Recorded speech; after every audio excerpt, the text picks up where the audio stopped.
Hello दोस्तों, नमस्कार। आज मैं आपके सामने अस्थमा के जो पेशेंट होते हैं उनको ठंड में क्या क्या तकलीफ़ें होती हैं और बच्चों को भी क्या क्या तकलीफ़ें होती हैं, उससे बचने के उपाय, होम्योपैथी मेडिसिन्स आपको बताऊंगा। अस्थमा पेशेंट की तकलीफ़ ठंड में बढ़ जाती है। इसका कारण एक होता है, जब आप ठंड में बाहर निकल लेते हैं या आपने कपड़े पूरे नहीं पहने होते हैं, जिसके कारण आपको श्वास नली में सूजन आ जाती है और कफ बनना शुरू हो जाता है। उससे आपको सांस लेने में दिक्कत होती है, घर घर की आवाज़ आती है। उससे रिलेटेड मैं आपको प्रिकॉशन बताऊंगा और उससे कैसे बचेंगे उसके भी मैं आपको बताऊंगा। मैं डॉक्टर विवेक, आपका मेरे चैनल में स्वागत है। चलिए मैं अब शुरू करता हूँ, अस्थमा के पेशेंटों को ठंड से कैसे बचाया जाए। अस्थमा के पेशेंटों को परहेज़ ज़रूरी है। ठंड ना लगे उसके लिए आपको पूरे कपड़े पहनने पड़ेंगे और जब भी आप बाहर जाएं, मुंह पर मास्क, आजकल वैसे भी मास्क का यूज़ कर ही रहे हैं, तो मास्क ज़रूर लगाएं। उससे ये है कि आपके डायरेक्ट अंदर ठंडी हवा नहीं जा पाएगी। और जो आप जानते हैं कि अपने देश में गाड़ी बहुत ज़्यादा हो चुकी हैं, मोटरसाइकिल्स व्हीकल बहुत ज़्यादा है, जिससे पॉल्यूशन बहुत ज़्यादा हो चुका है। अब ठंड में क्या होता है कि जब धुआं छोड़ती हैं गाड़ियाँ तो ऊपर से फॉग गिरती है, तो धुआं अपर लेवल पर ना जा कर के लो स्तर पर रह जाता है। तो उससे क्या होता है कि पॉल्यूशन बहुत ज़्यादा हो जाता है। और अगर आप बगैर मास्क के या बगैर हेलमेट के कहीं भी निकल जाते हैं तो आप वो इन्हेल कर लेते हैं। उससे आपको इरिटेशन होने लगती है, खांसी होने लगती है, सर्दी और जुकाम भी हो जाता है। उसके लिए आपको करना क्या है, मास्क का उपयोग करें, पूरा कवर होकर के जाएं और साथ ही साथ योगा करें, अनुलोम विलोम। ठीक है, ये एक बात ज़रूरी है, मॉर्निंग में एक टाइम बना लीजिए तो उस चीज़ों को ज़रूर करें। और साथ ही साथ गर्म चीज़ें खाएं। गर्म चीज़ें इन द सेंस, जैसे कि आप सवेरे आप उठते हैं तो आप गर्म पानी 1 गिलास करें, गुनगुना, वो पीते रहें जैसे चाय पीते हैं। और साथ ही साथ गर्म खाना ही खाएं, क्योंकि गर्म पानी से इतना नहीं, लेकिन गर्म खाना भी, जब भी आपको खाना हो तो गर्म खाना खाएं। डायरेक्ट फ्रिज से निकाल कर, जैसे बहुत लोग होते हैं कि सब्जी बची आती है तो वो लोग फ्रिज से निकाल कर तुरंत खाने लगते हैं। ऐसा नहीं है, उसको पहले 1 घंटा रखें और उसको गर्म होने दें। ठीक है, उसको नॉर्मल टेम्परेचर के आने के बाद उसको गर्म कर लें, फिर उसके बाद उसका सेवन करें। और ना हो तो वही बेटर है कि आप उसको ना ही सेवन करें, वही बेटर है। अब मैं आपको होम्योपैथी मेडिसिन्स बताता हूँ विद प्रिकॉशन के साथ में, प्रिवेंटिव्स में।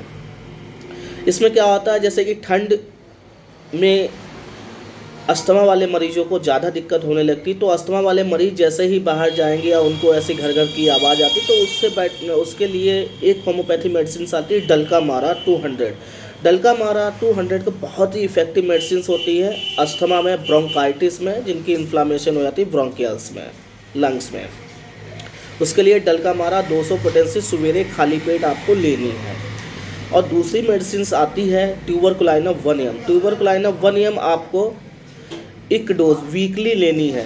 ठीक है, वो आप चाहे रात शाम को ले लें चाहे सवेरे। जैसे कि आपने डल्कामारा 200 पोटेंसी में अपने बुधवार को ली, ठीक है, बुधवार के बाद आपको संडे को ट्यूबरकुलाइनम की 1 डोज ले लेनी है 200 1 पोटेंसी में, जिससे आपको ये साइनस हो जाती है, नाक के अंदर सूजन आ जाती है या बलगम काफ़ी इकट्ठा होने लगता है, उससे बहुत ही अच्छा रिस्पांस मिलता है।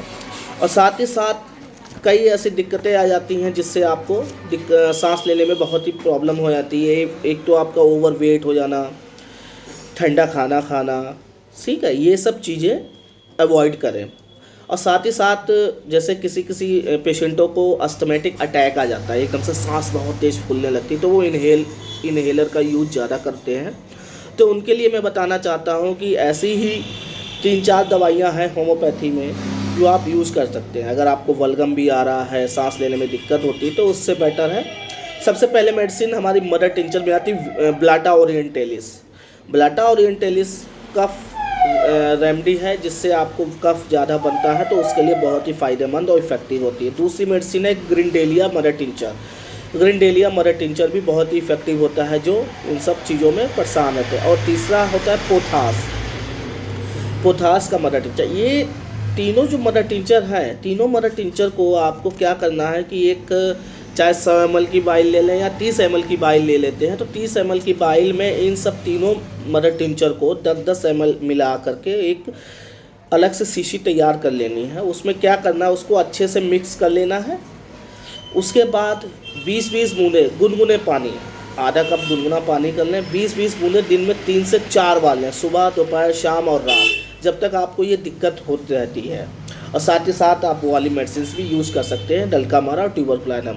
और इसके साथ में एक वीजल कंपनी का वीजल मिक्सचर आता है, कफ सिरप। जिनको ज़्यादा कफ हो जाता है उनके लिए एक वीजल मिक्सचर आता है जो खांसी जुकाम और सर्दी में बहुत ही इफ़ेक्टिव होता है।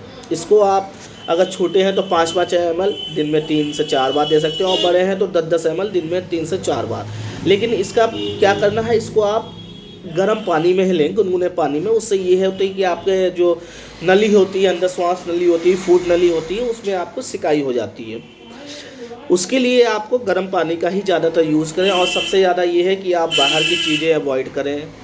बाहर जब भी आप जाते हैं पॉल्यूटेड एरिया में, तो आप मास्क का और हेलमेट वगैरह का इसका ज़रूर यूज़ करें, आपको ठंड नहीं लगनी चाहिए। इससे रिलेटेड अगर आपको और भी मेडिसिन्स के बारे में जानना है तो आप मुझे व्हाट्सअप कर सकते हैं या ईमेल भी मुझे दे सकते हैं। अगर आपको मेरा ये वीडियो अच्छा लगा हो तो आप मुझे लाइक करें, कमेंट करें और शेयर करें। कमेंट बॉक्स में ज़रूर कमेंट करके बताएं कि आपको क्या प्रॉब्लम है। अगर आपको इससे रिलेटेड और भी जानकारी चाहिए तो आप मैसेज ज़रूर कर सकते हैं।